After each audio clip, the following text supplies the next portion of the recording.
Dieu a besoin des hommes et des femmes qui rentrent dans leur conscience. Nous sommes où? C'est la question de conscience. Où sommes-nous?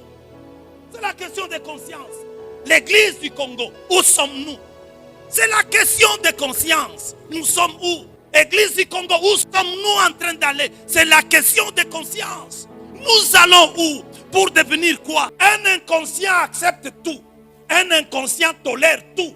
Et pendant ce temps, beaucoup de membres de nos églises marchent pour autre chose, se battent pour autre chose. Personne ne lève le doigt. Personne ne se bat pour l'église qui doit être fonctionnelle. Vous savez, quand on vous ravit l'église, on vous a tout ravi. Parce que l'église, c'est notre rempart. L'église, c'est notre bénédiction. L'église, c'est ça l'appui. Le dernier appui, c'est l'église.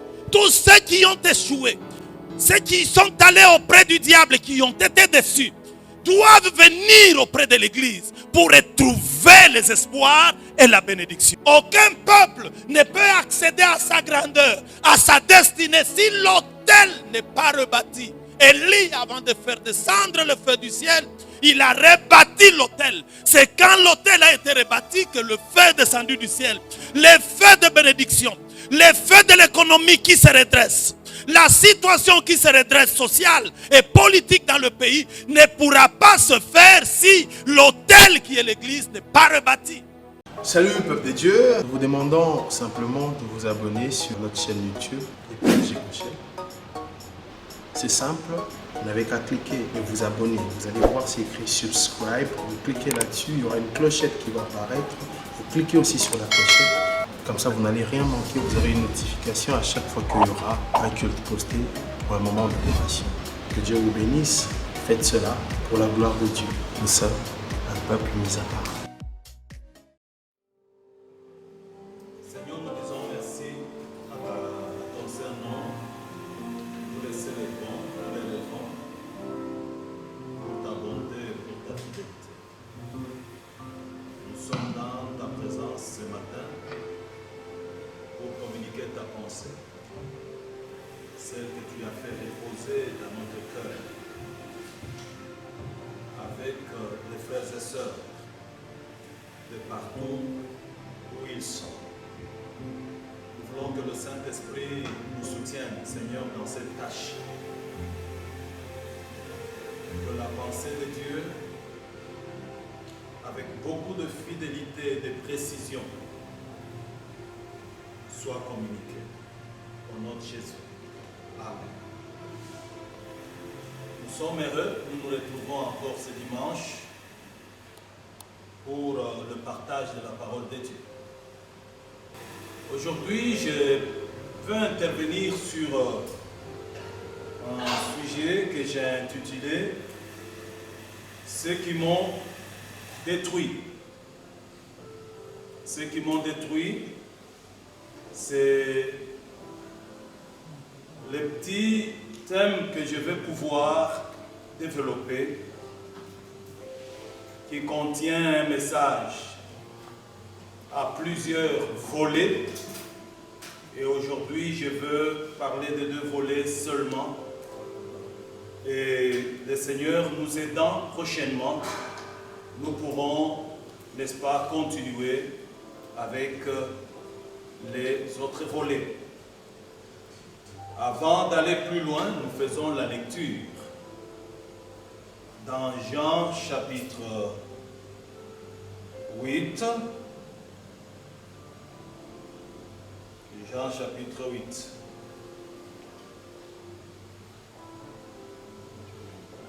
Le lecteur est prêt?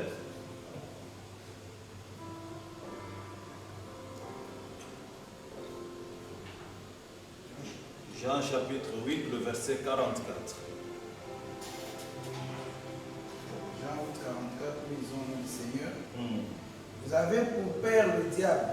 Vous avez pour père le diable. Et vous voulez accomplir les désirs de votre père. Et vous voulez accomplir les désirs de votre père. Il a été meurtrier dès le commencement. Dès le commencement, il a tué. Et il ne se tient pas dans la vérité. Il n'est toujours pas dans la vérité. Parce qu'il n'y a pas de vérité en lui. En lui-même, il n'y a pas de vérité. Lorsqu'il profère le mensonge, Oui, il parle de son propre fond. oui, il parle de son propre fond. Car le menteur est le père du mensonge. Le menteur est le père du mensonge. Ces paroles viennent de notre Seigneur Jésus-Christ. Et ce qui sort de la bouche de Jésus, c'est la vérité. Et c'est une vérité digne d'être reçue et d'être acceptée. La deuxième lecture est dans Juges chapitre 6. Au verset 11, je commence, la Bible dit: Puis vint l'ange de l'Éternel, et il s'assit sous le térébinthe d'Ophra, qui appartenait à Joas, de la famille d'Abiézer. Gédéon, son fils, battait du froment au pressoir pour le mettre à l'abri de Madian. Pour le mettre à l'abri de Madian. L'ange de l'Éternel lui apparut et lui dit: L'Éternel est avec toi, vaillant héros. Au verset 13, Gédéon lui dit: Ah, mon Seigneur, si l'Éternel était avec nous, pourquoi toutes ces choses nous sont-elles arrivées? Ça s'appelle un inconscient. Si dans le premier texte, il a été question d'un menteur et du mensonge, dans le deuxième texte, il est question d'un inconscient.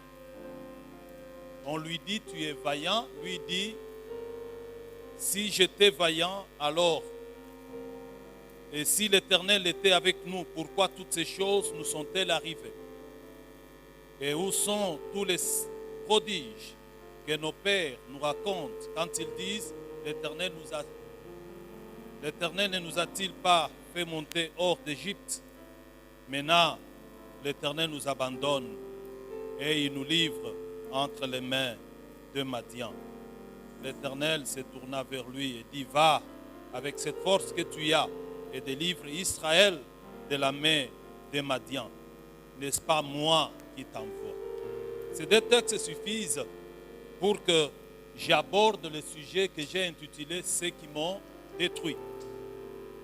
Dans ceux qui m'ont détruit, au fait, je ne fais qu'un plaidoyer contre les personnes dangereuses. Les personnes dangereuses que vous devez éviter dans votre vie. Vous savez, dans la vie, il y a des bonnes personnes. Quand vous le rencontrez, elles vous aident. Quand vous le rencontrez, elles vous donnent l'envie de vivre. Quand vous le rencontrez, elles vous aident à réussir dans votre destinée.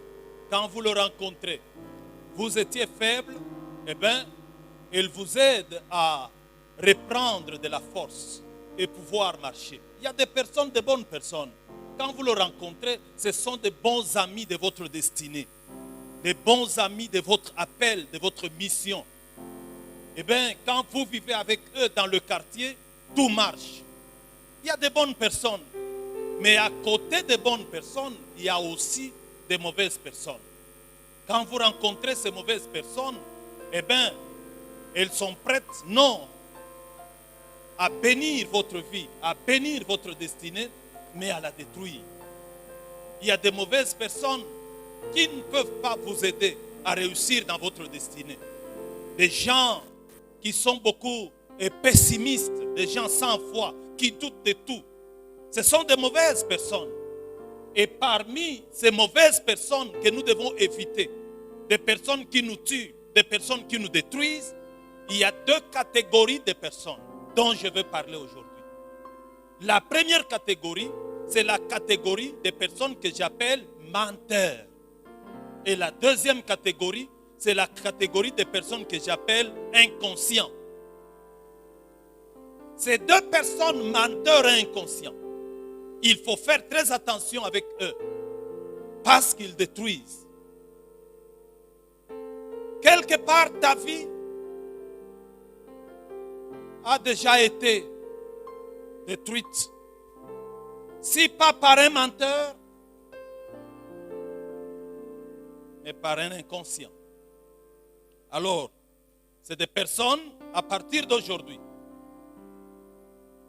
après cet enseignement, que vous allez savoir comment le gérer.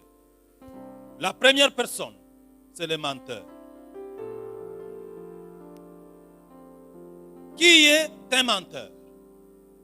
Dans le texte que nous venons de lire, Jésus parle du diable comme étant le père du mensonge et de tous ceux qui mentent comme étant les enfants du diable.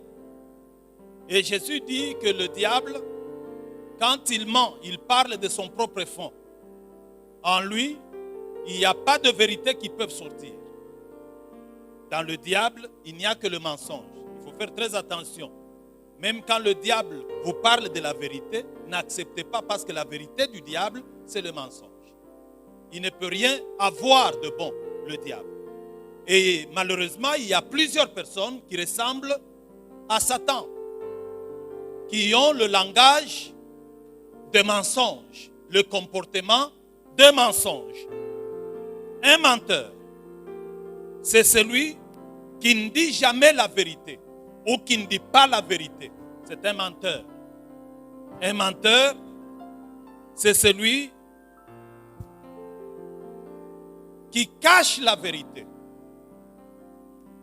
La vérité existe quelque part, mais lui vous dit autre chose. C'est un menteur.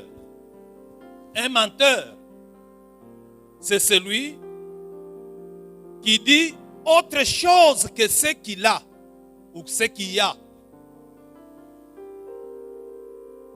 Un menteur, c'est quelqu'un qui peut se présenter autrement que ce qu'il est. Un menteur. Le menteur cache généralement quelque chose. Le menteur. Et il n'est pas constant, le menteur. Il faut faire très attention avec lui. Le menteur peut être chômeur, mais il se présente comme étant PDG d'une entreprise. C'est un menteur.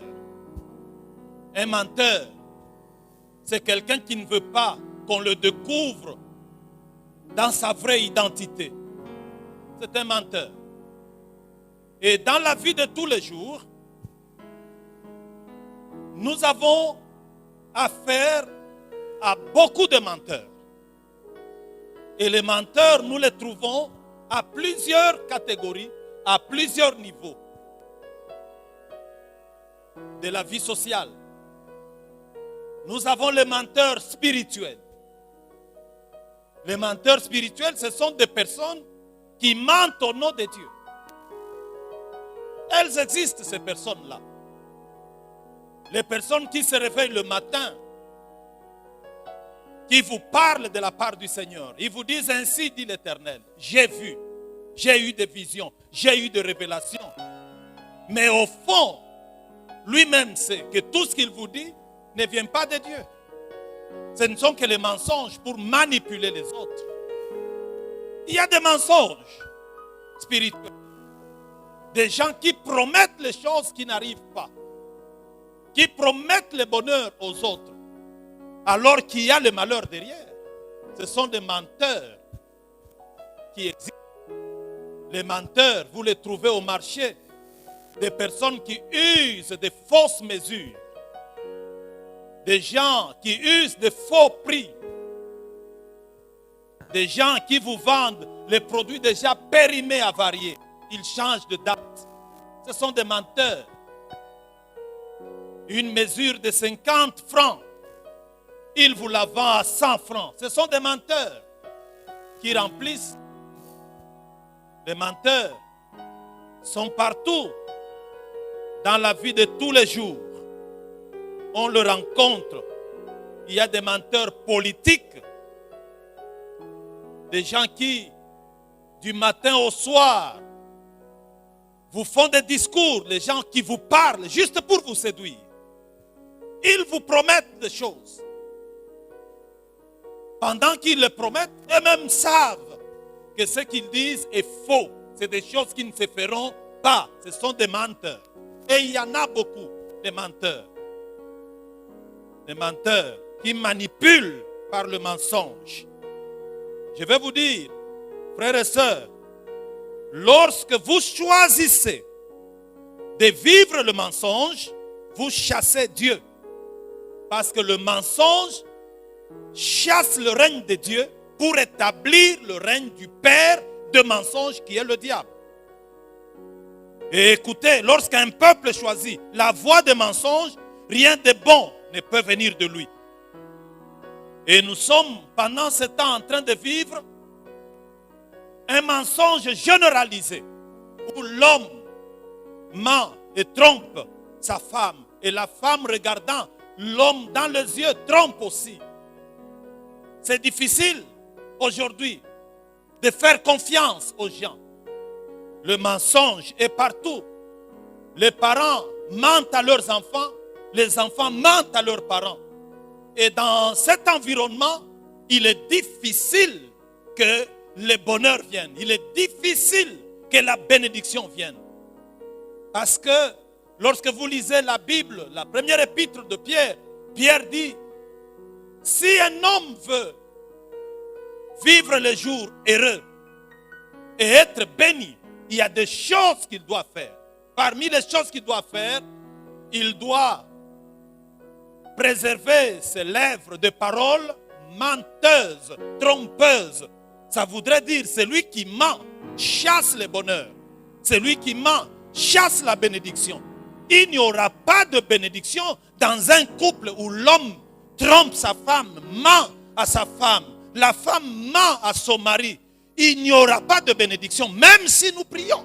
Rien ne peut arriver. Dans une société où les politiques mentent la population, la bénédiction ne peut pas venir. Le bonheur ne peut pas venir. Nous allons aspirer au bonheur, mais ça sera un nuage après lequel nous allons courir. Vous savez, quand on court après un nuage, un mirage plutôt, voulais-je dire, il n'y a pas du sérieux que l'on saisit. Lorsque le mensonge s'installe, la confusion s'installe.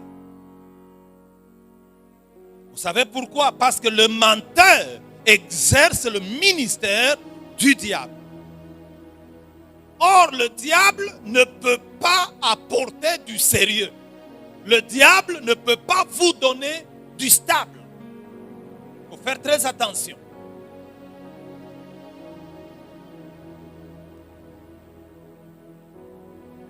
Et toute vérité, suivez-moi, qui vient du menteur est un mensonge.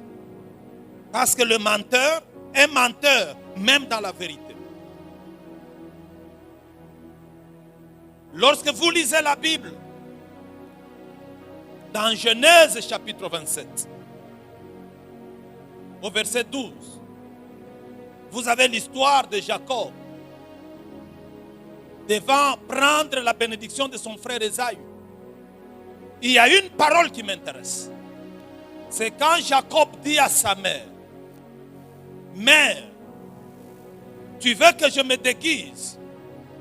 Mais il pourrait arriver que mon père découvre le mensonge. Et s'il découvre le mensonge, ce n'est pas la bénédiction qui viendra sur moi, mais la malédiction. Vous savez, le mensonge peut être caché, le mensonge peut être découvert. Mais à tout niveau, mensonge reste mensonge. Et mensonge n'aide pas. Vous savez, un menteur, c'est quelqu'un qui vous fait du mal. Un menteur. Parce qu'un menteur va dire, je t'aime. Tu lui fais confiance. Mais lui, en réalité, ne t'aime pas. Un menteur va dire, écoute, je suis avec toi. Tu lui fais confiance. Cependant, lui n'est pas avec toi. C'est un menteur. Un menteur peut te faire espérer des choses qui ne viendront pas. Un menteur. Alors, le mensonge est le début de la mort. Partout où il y a le mensonge, frères et sœurs, sachez que la mort est là. Le mensonge attire la mort. Quand vous lisez Actes des Apôtres, la Bible parle d'Ananias et Saphira qui ont menti. Et après avoir menti, ce qui s'en est suivi, ce n'est pas la vie. C'est la mort. C'est la mort. Ils sont morts. Ils sont morts à cause du mensonge. Et aujourd'hui, le mensonge est partout. Quand vous allez sur les réseaux sociaux, il y a trop de menteurs. Malheureusement. Des gens qui mettent le profil de ceux qui ne sont pas en réalité. Sont des menteurs. Nous sommes devenus menteurs même dans notre propre personnalité. J'ai pitié des jeunes gens qui doivent se marier. Dans un monde de mensonges où vous avez des filles sans cheveux, mais qui portent les cheveux de mensonges pour faire croire aux autres qu'elles ont de longs cheveux.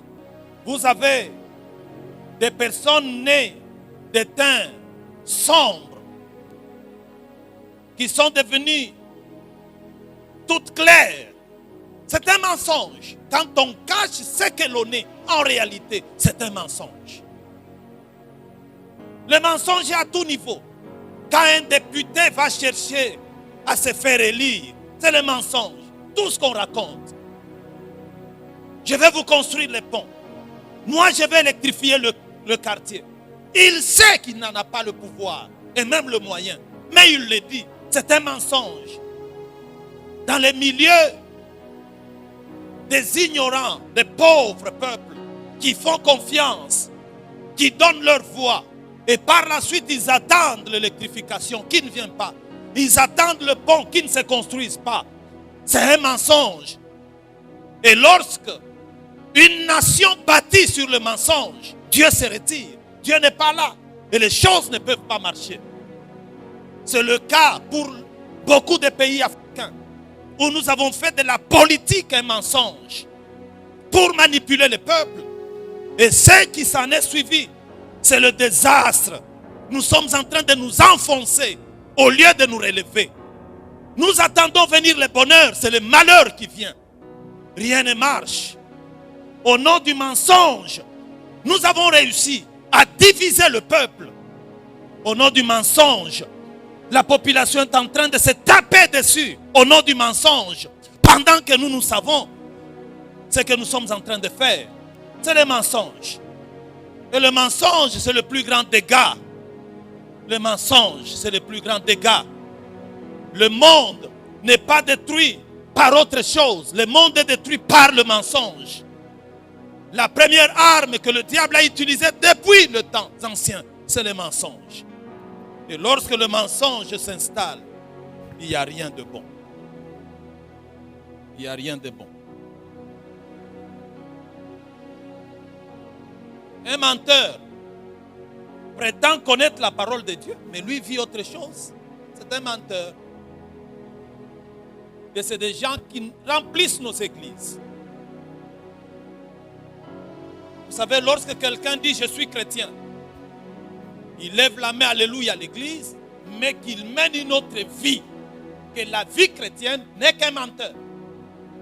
Et quand vous lisez la Bible, parmi les personnes qui n'hériteront pas du royaume des cieux, il y a les menteurs. Les menteurs n'hériteront pas. Parce qu'un menteur divise. Un menteur viendra te dire les choses, tu crois. Et puis il va de l'autre côté, il dit des choses, toi aussi tu crois. Et quand vous vérifiez, c'est le mensonge du début jusqu'à la fin. Aujourd'hui, les gens, pour gagner du pain, ils mentent aux autres. Il est difficile d'aider les gens aujourd'hui sur la ville. On ne sait plus identifier les pauvres. On ne sait plus identifier celui qui est dans le besoin. Parce que vous trouvez une maman le long de la route avec un enfant. Elle porte un enfant, elle vous présente cet enfant-là comme un enfant malade. Cependant, l'enfant n'est pas malade. Tout cela, mentir pour gagner. Aujourd'hui, il y a des gens qui simulent, vous le trouvez couché le long de la route. Il vous montre qu'il est malade. Il est à l'hôpital. Tout ça pour gagner au nom du mensonge. Et à cause des menteurs, aujourd'hui on ne sait pas aider les gens qui sont véritablement dans le besoin. Le mensonge a tout gâté. Et même l'église est en train de ternir son image à cause de menteurs. Des gens qui se lèvent du haut de la chair, qui vous disent dans mon esprit je vois, je suis en train de sentir. Cependant il n'y a rien qui voit. Absolument rien. Pourquoi mentir? Et d'ailleurs, frères et sœurs, il y a un culte qui est en train de monter, qui a tendance à remplacer la parole de Dieu. C'est le culte d'Ainsi dit l'Éternel. Nous pensons que pour convaincre les autres de la vérité, il faut qu'on leur dise, la nuit quand je dormais, j'ai vu un ange. Il faut qu'on leur dise, j'ai entendu une voix me parler. Mais pourquoi user de toutes ces voix de mensonges? Pour gagner quoi? C'est des choses qui m'ont détruit. Le mensonge. Quand une femme ne sait plus dire la vérité à son mari, elle a été dans un programme, mais quand elle rentre à la maison, elle dit autre chose à son mari. C'est quand un homme peut recevoir une femme à la maison et la présenter comme sa cousine. Cependant, cette femme n'est ni cousine, ni sœur, une simple concubine. Le mensonge, c'est terrible le mensonge. Le mensonge.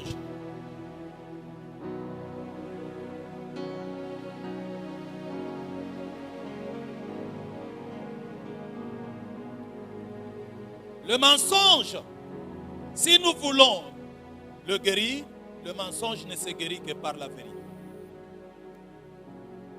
Celui qui a menti, s'il doit corriger, il doit dire la vérité. Il doit dire la vérité. Le mensonge ne se corrige pas autrement. Il faut sortir dire aux autres, ce que je vous ai dit là est faux. Il faut avoir ce courage. Et du temps que tu ne le feras pas, tu n'auras pas allumé la lumière dans ta vie. Parce que celui qui ment croit faire seulement du mal aux autres, cependant il se fait du mal à lui-même. Regardez la différence entre un menteur et celui qui dit la vérité. Un menteur ne peut pas revenir dans la même version 2-3 fois. Un menteur. Et s'il doit revenir dans la même version, c'est avec beaucoup d'exercices. Parce qu'il faut qu'il se concentre pour remémorer ce qu'il avait dit autrefois, afin de le reprendre. Tandis que celui qui dit la vérité est libre. La vérité affranchit lorsqu'on l'a dit. Et la vérité appelle la bénédiction et la grâce. Donc parmi les personnes que vous devez éviter, susceptibles de vous détruire, il y a les menteurs. Vous devez faire très attention avec les menteurs. Tout menteur est flatteur. Tout menteur est flatteur. Et tout menteur vise toujours à gagner quelque chose derrière toi. Tout menteur ne vient pas pour t'aider. Le menteur vient pour te détruire. La deuxième personne que vous devez éviter, c'est l'inconscient. Un inconscient, c'est quelqu'un qui fait des choses qu'il ne comprend pas. Un inconscient, c'est quelqu'un qui ignore ce qu'il est. Un inconscient. Nous l'avons lu dans Juge. Quand Gédéon, devant l'ange de l'Éternel, pouvait encore mettre en doute, en cause ce qu'il était lui-même. L'ange lui dit, tu es vaillant. Et lui dit à l'ange, comment tu peux dire que je suis vaillant? C'est un inconscient. Un inconscient ne se pose pas de questions essentielles importantes de sa vie. Qui suis-je? Que dois-je devenir? D'où je viens? Où suis-je? et où je vais? Pourquoi suis-je ici? Un inconscient ne se pose pas toutes ces questions-là. Un inconscient, c'est comme un mort. Un inconscient, vous allez le reconnaître quand il vit, il pense qu'il est éternel. Un inconscient. Il pense que la vie ici, elle est à lui. Même s'il ne fait pas aujourd'hui, il fera demain. Même s'il ne fait pas demain, il fera dans 100 ans. C'est un inconscient. Un inconscient. Un inconscient, le temps ne lui dit rien. Un inconscient, l'âge ne lui dit rien. Un inconscient, il est là. Il peut être chez lui. C'est qu'en fouillant le foufou avec les enfants, sans tenir compte qu'il a déjà 52 ans. C'est un inconscient. Un inconscient, lui, c'est son père. Il met au monde pour que son père prenne en charge. C'est un inconscient. Il ne sait pas qu'il est né pour être responsable. Un inconscient. Un inconscient ne tient même pas compte de ce qui se passe dans sa vie. Les choses qui arrivent dans sa vie là ne lui disent absolument rien. C'est un inconscient. Un inconscient. Un inconscient ne tient même pas compte de ce qui se passe dans sa famille. On peut tomber malade sans lui dire rien. La situation peut commencer à être difficile sans lui dire rien. C'est un inconscient. Absolument inconscient. Un inconscient, c'est celui qui ne s'intéresse même pas à ce qui se passe dans son pays.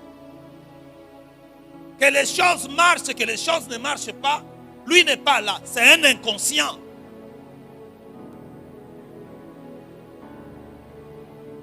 Et les inconscients, suivez-moi, ils ne peuvent pas s'attendre à quelque chose de bon. Et ils ne peuvent rien apporter de bon, les inconscients.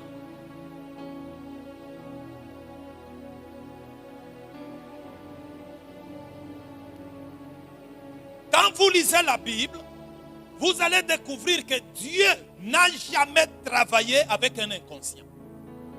Et Dieu n'a jamais confié de missions importantes aux inconscients. Jamais. Dieu ne l'a jamais fait. Et il est un danger que de pouvoir vivre avec un inconscient. Il est un danger que de pouvoir donner des responsabilités à un inconscient. Il va vous tuer. Lorsque vous prenez un jeune homme inconscient, vous lui donnez une femme, c'est une catastrophe. C'est une catastrophe. Ce sont les inconscients qui sont à la base de la situation des enfants de la rue que nous connaissons. Les inconscients. Ils mettent au monde sans savoir réfléchir sur l'avenir de leurs enfants. Ce sont des inconscients. Les inconscients pensent que le monde est là pour prendre soin de tout le monde sans aucun effort. Ce sont les inconscients. Les inconscients pensent que la vie se gagne sans effort, sans sacrifice. Ce sont les inconscients. Les inconscients. Ici, frères et sœurs, Église, je pense que quand je parle de l'inconscient, nous devons aussi faire attention, nous en tant qu'Église. Un inconscient n'est pas conscient, permettez-moi la tautologie, de sa responsabilité. Un inconscient, permettez la tautologie, n'est pas conscient de ses responsabilités, du rôle qu'il est appelé à jouer. C'est un inconscient. Un inconscient. Vous savez, dans notre pays, Église, nous avons un rôle important à jouer. Parce que nous détenons la clé du bonheur pour ce pays. Mais depuis un certain temps, Église, nous avons joué à l'inconscience. Nous sommes en train de prier et demander que Dieu bénisse le pays. Que Dieu visite le pays. Que Dieu redresse le pays. Cependant, l'autel qui symbolise notre alliance avec Dieu n'est pas à sa place. Et il n'y a personne pour se plaindre. Il n'y a personne pour le réclamer. nous trouvons normal que nous allions au lit, que nous nous réveillons avec les églises fermées. Et nous oublions que l'église symbolise notre alliance avec Dieu. Et que si Dieu doit nous bénir, Dieu doit passer par l'église pour atteindre notre nation. Et lorsque l'église est fermée, ça devient difficile pour Dieu d'atteindre notre nation. Qui parle? Personne ne parle. Qui réclame? Personne ne réclame.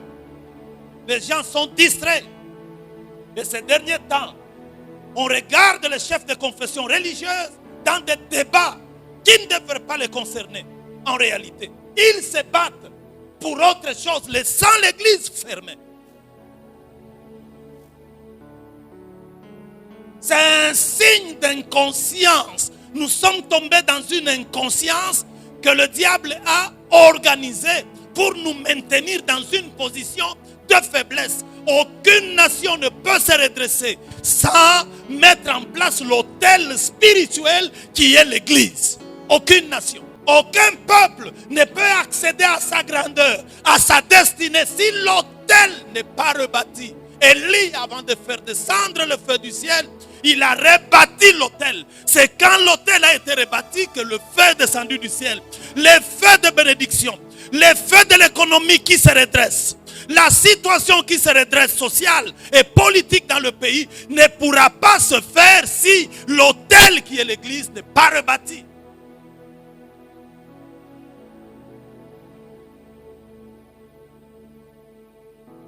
Et pendant ce temps, beaucoup de membres de nos églises marchent pour autre chose, se battent pour autre chose. Personne ne lève le doigt. Personne ne se bat pour l'église qui doit être fonctionnelle. Vous savez, quand on vous ravit l'église, on vous a tout ravi. Parce que l'église, c'est notre rempart. L'église, c'est notre bénédiction. L'église, c'est ça l'appui. Le dernier appui, c'est l'église. Tous ceux qui ont échoué, ceux qui sont allés auprès du diable, qui ont été déçus, doivent venir auprès de l'église pour retrouver les espoirs et la bénédiction.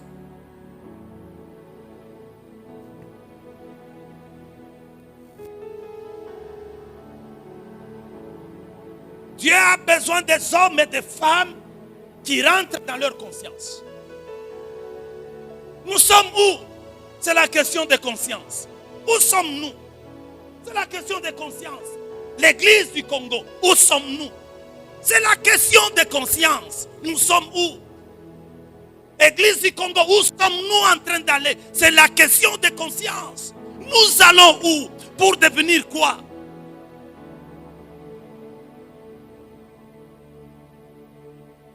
Un inconscient accepte tout. Un inconscient tolère tout. C'est le cas de Gédéon. Gédéon accepte la main de Madianite. Écoutez-moi. Comme si cela ne suffisait pas.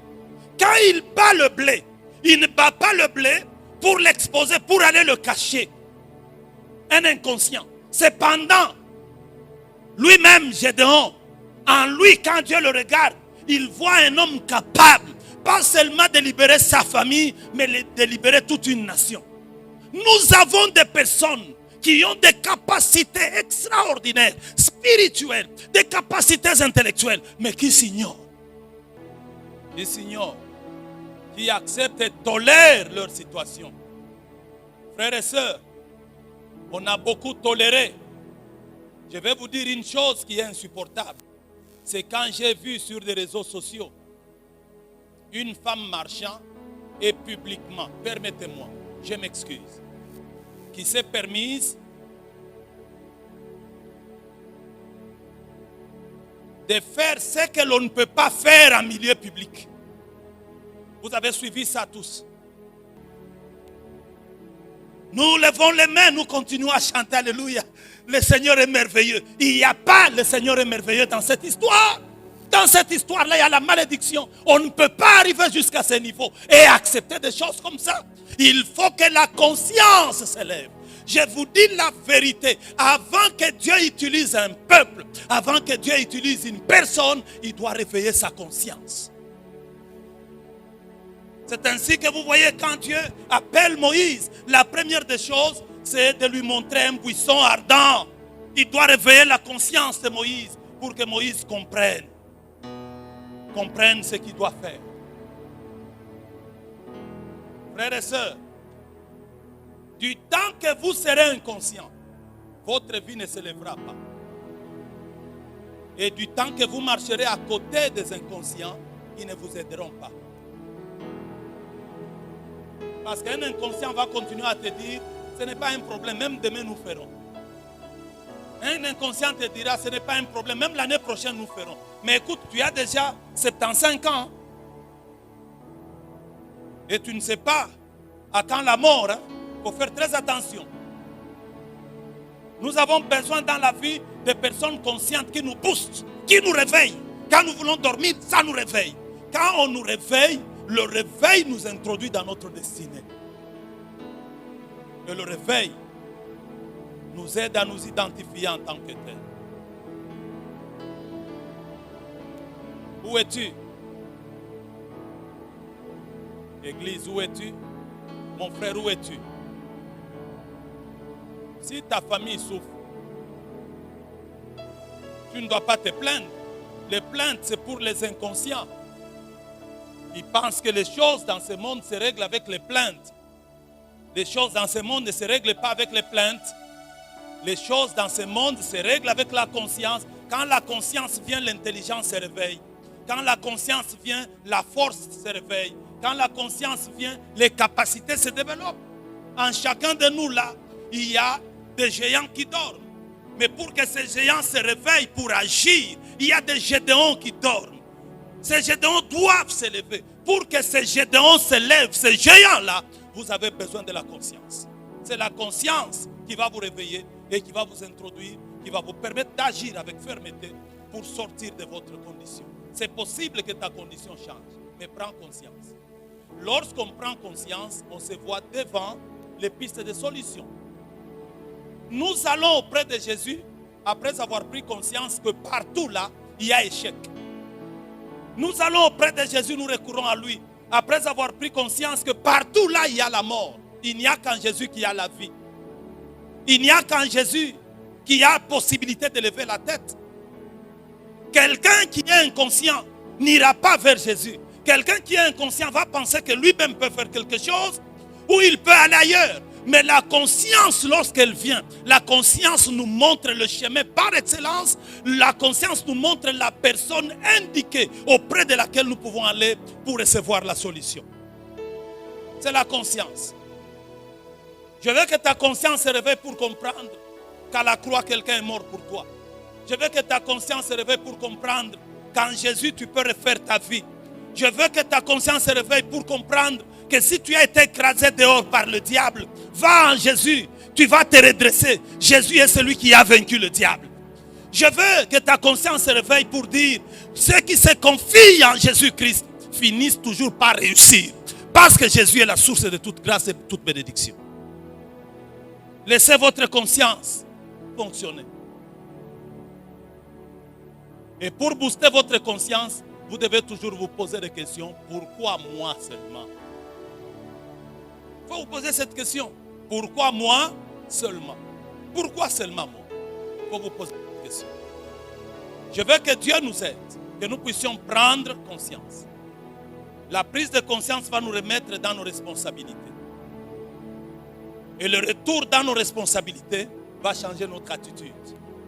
Et le changement de notre attitude va ouvrir notre destinée. Il est impossible que Dieu opère avec quelqu'un qui est inconscient.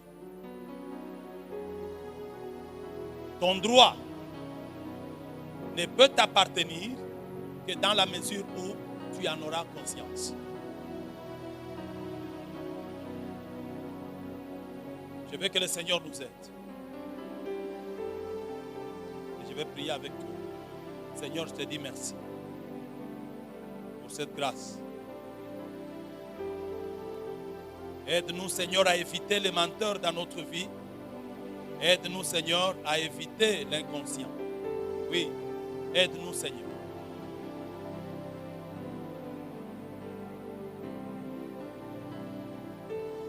Aide-nous, Jésus. Je prie, aide-nous. Quand nous échouons de par nous-mêmes, nous voulons recourir à toi pour que tu nous aides. Et nous avons dit, il y a deux personnes que nous voulons éviter. C'est les menteurs et l'inconscient. Parce que l'inconscient accepte tout, tolère tout. L'inconscient s'ignore lui-même. Il ne sait même pas où il va, qu'est-ce qu'il est en train de faire. Mais la conscience nous remet sur la voie. Merci Seigneur de te faire confiance, toi qui es le vrai. Parce qu'en toi, Seigneur, il n'y a pas de mensonge. Bénis le cœur de mon frère et de ma soeur. Au nom de Jésus. Amen.